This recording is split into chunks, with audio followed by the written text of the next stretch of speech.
Hi hello నమస్తే అండి అందరికీ. అందరూ ఎలా ఉన్నారు? బాగున్నారా? నేనైతే చాలా బాగున్నానండి. అయితే ఈరోజు వీడియో వచ్చేసి మనం ఎన్ని టైప్స్ ఆఫ్ బ్యాంగిల్స్ని యూస్ చేస్తామో సిల్క్ థ్రెడ్ బ్యాంగిల్స్కి మనం ఈ వీడియోలో తెలుసుకుందాం రండి. అయితే ఫస్ట్ నేను కరువు బ్యాంగిల్స్ గురించి చెప్తున్నా. అంటే కరువు బ్యాంగిల్స్ అంటే రౌండ్ బ్యాంగిల్స్ అని చాలామంది అంటారు కదండి, కానీ దీని ఒరిజినల్ పేరు కరువు అని పిలుస్తారు.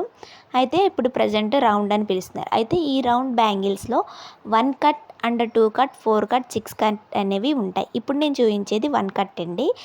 ఈ 1 కట్ని ఒకసారి గమనించండి, చూపిస్తున్నాను. అది చూడండి, ఫ్లాట్గా, ఇది ఫ్లాట్గా కాకుండా కొంచెం డౌన్ అయింది కదండి బ్యాంగిల్ మీద క్రాస్. అది 1 కట్టు, ఇది 2 కట్టు. దీన్ని అదే 1 కట్ని 2 కట్గా చేస్తే కనుక అది 2 కట్ అవుతుంది.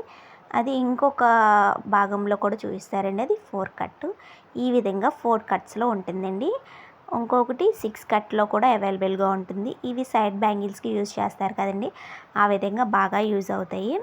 అండ్ 6 కట్లో కూడా ఈ విధంగానే ఉంటాయి. చూపించి మీకు బాగా అర్థమవుతుంది చూపిస్తే.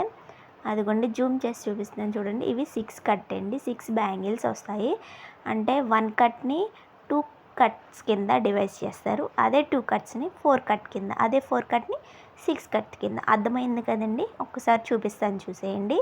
ఇలా 1 కట్ని 2 కట్ కింద డివైడ్గా చేస్తారు. అలాగే 4 అండ్ 6.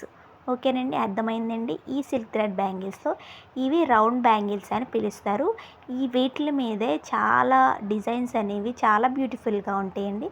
కొన్ని ఫ్లాట్ కలర్లో బాగుంటాయి, కొన్ని రౌండ్లో బాగుంటాయండి.